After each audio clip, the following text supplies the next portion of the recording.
Bismillahirrahmanirrahim. Assalamualaikum warahmatullahi wabarakatuh. Kali ini kita akan membahas tentang korosi. Apa sih korosi itu? Korosi adalah kerusakan atau degradasi logam akibat reaksi redoks antara suatu logam dengan berbagai zat di lingkungannya yang menghasilkan senyawa-senyawa yang tidak dikehendaki. Nah, dalam bahasa sehari-hari, korosi disebut juga dengan perkaratan.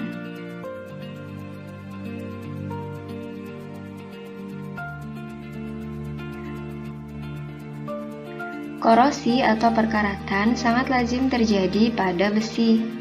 Besi merupakan logam yang mudah berkarat. Karat besi merupakan zat yang dihasilkan pada peristiwa korosi, yaitu berupa zat padat berwarna coklat kemerahan yang bersifat rapuh dan berpori. Rumus kimia dari karat besi yaitu Fe2O3 dikali XH2O. Nah, jika dibiarkan berlama-lama, maka besi akan habis menjadi karat.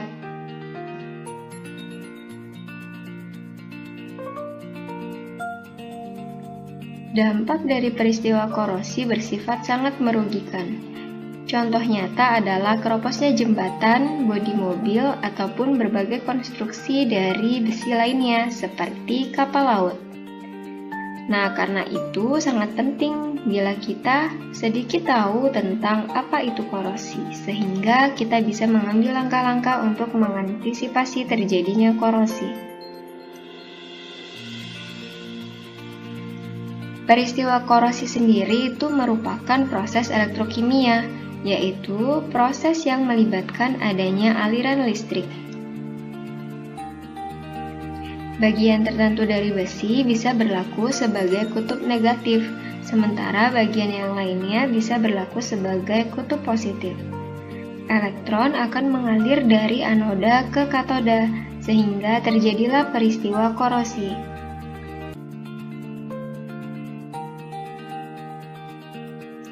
Ketika atom-atom Fe kehilangan elektron, terbentuklah cekungan di bagian hilangnya besi tersebut.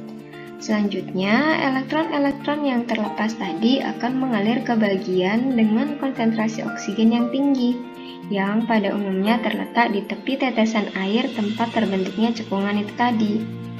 Nah, bagian ini disebut daerah katoda, di mana elektron yang terlepas dari atom besi akan mereduksi O2. Berikut reaksi yang terjadi pada katoda, yaitu ada reaksi O2 plus H2O plus 4 elektron menghasilkan 4 OH-, atau bisa juga dituliskan O2 plus 4H plus 4 elektron menghasilkan 2 H2O.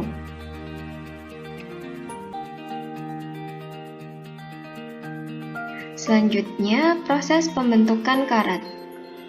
Karat besi atau yang biasa kita kenal Fe2O2 dikali NH2O yang merupakan senyawa yang berwarna coklat kemerahan itu terbentuk pada reaksi redoks yang berbeda dengan reaksi sebelumnya.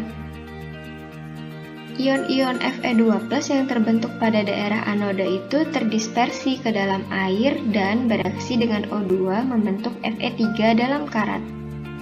Maka keseluruhan reaksi pada proses ini bisa dilihat sebagai berikut, yaitu 2Fe plus 2 ditambah dengan setengah O2 ditambah dengan 2 plus N dari H2O menghasilkan Fe2O3 dikali NH2O plus 4H+.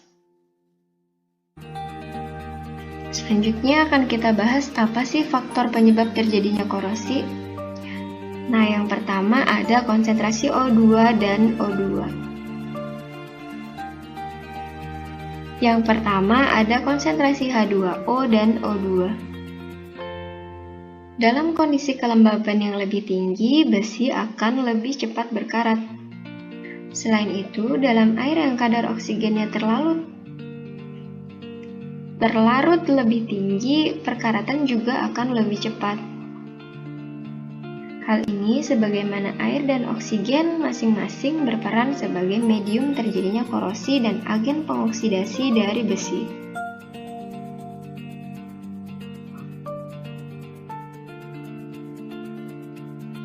Lalu yang kedua, pH. Pada suasana yang lebih asam atau pada pH kurang dari 7, reaksi korosi pada besi itu akan terjadi lebih cepat. Sebagaimana reaksi reduksi oksigen dalam suasana asam itu lebih spontan, ditandai dengan potensial reduksinya yang lebih besar dibandingkan dalam suasana netral maupun basah. Selanjutnya, faktor yang ketiga yang mempengaruhi terjadinya korosi yaitu keberadaan larutan elektrolit. Keberadaan elektrolit seperti garam atau NaCl pada medium korosi akan mempercepat terjadinya korosi.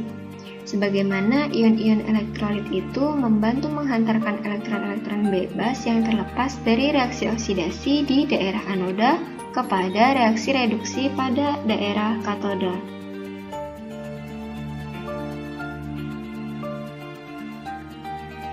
Lalu, suhu.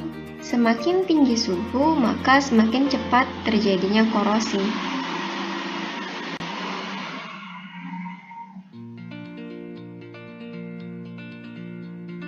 Hal ini sebagaimana laju reaksi kimia meningkat seiring bertambahnya suhu. Berikutnya, galvanic coupling. Bila besi terhubung atau menempel pada logam lain yang kurang reaktif, maka akan timbul beda potensial yang menyebabkan terjadinya aliran elektron dari besi ke logam yang kurang reaktif tersebut. Nah, hal ini yang menyebabkan besi akan lebih cepat mengalami korosi dibandingkan tanpa keberadaan logam yang kurang reaktif tadi. Efek ini disebut juga dengan efek galvanic coupling.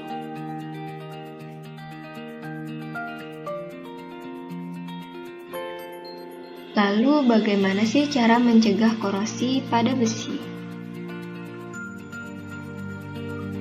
Yang pertama yang bisa kita lakukan yaitu menggunakan lapisan pelindung untuk mencegah kontak langsung dengan H2O dan O2.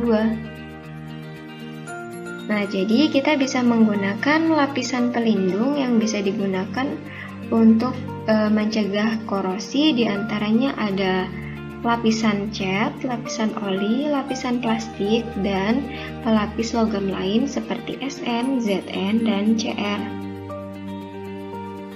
Pada pelapisan cat dan pelapisan plastik, bila cat tergores atau terkelupas atau plastik terkelupas, korosi akan mulai terjadi pada bagian yang terpapar dengan udara. Nah, untuk pelapisan dengan oli, maka perlu dilakukan pengolesan secara berkala. Selanjutnya yang bisa kita lakukan adalah pelapisan menggunakan timah. Timah lebih tahan korosi dibanding dengan besi, di mana potensial reduksi dari besi itu lebih negatif dibanding sama Sn atau timah. Namun, sebagaimana efek galvanic coupling, apabila lapisan timah itu tergores, maka timah tersebut justru mempercepat terjadinya korosi pada besi. Lapisan timah umumnya dilakukan pada kaleng-kaleng kemasan. Nah, seperti kaleng-kaleng makanan yang bisa kalian lihat ini. Lapisan timah umumnya digunakan pada kaleng-kaleng kemasan dengan tujuan agar kaleng-kaleng tidak cepat rusak dan tidak cepat hancur.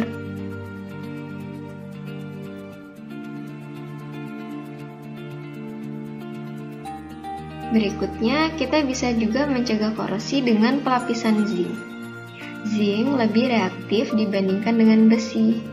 Nah, berbeda dengan timah, bila lapisannya tidak utuh, maka zinc itu masih bisa melindungi besi dari korosi. Hal ini terjadi karena terbentuknya sel elektrokimia dengan zinc sebagai anoda yang teroksidasi dan besi sebagai katoda. Mekanisme perlindungan ini disebut perlindungan katode. Pelapisan zinc umumnya digunakan pada besi penopang konstruksi dan pipa-pipa besi, seperti yang bisa kalian lihat di slide ini.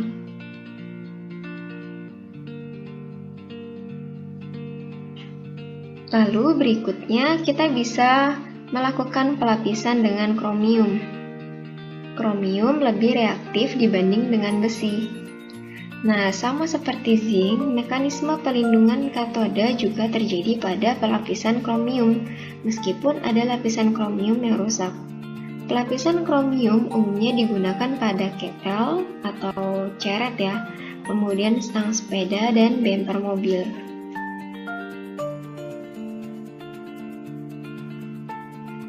Nah, langkah kedua selain menggunakan pelindung, kita bisa juga menggunakan pelindung katoda.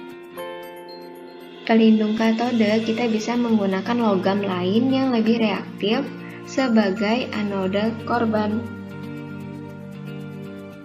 Logam lain yang lebih reaktif dari besi seperti Zn, Cr, Al, dan Mg akan berfungsi sebagai anoda korban yang menyuplai elektron yang digunakan untuk mereduksi oksigen pada katoda besi.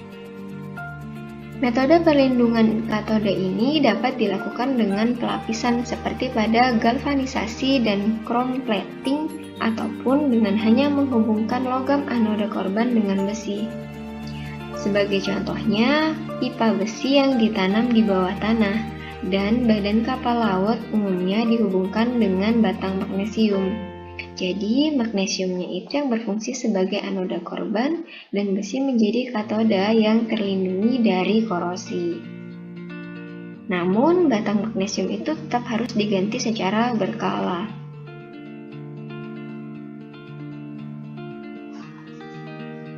Kemudian, yang bisa kita lakukan selanjutnya yaitu menyuplai listrik dari luar. Nah, biasanya ini digunakan pada tangki besi bawah tanah. Jadi, untuk melindungi tangki besi bawah tanah dapat digunakan anoda inert seperti grafit yang dihubungkan dengan sumber listrik. Jadi, elektron dari sumber listrik itu akan mengalir ke anoda, lalu oksidasi yang terjadi di anoda itu akan melepas elektron yang akan mengalir menuju katoda tangki besi melalui elektrolit tanah. Oke, sekian dari saya. Terima kasih dan forget to subscribe, like, comment, and share video ini. Saya akhiri. Assalamualaikum warahmatullahi wabarakatuh.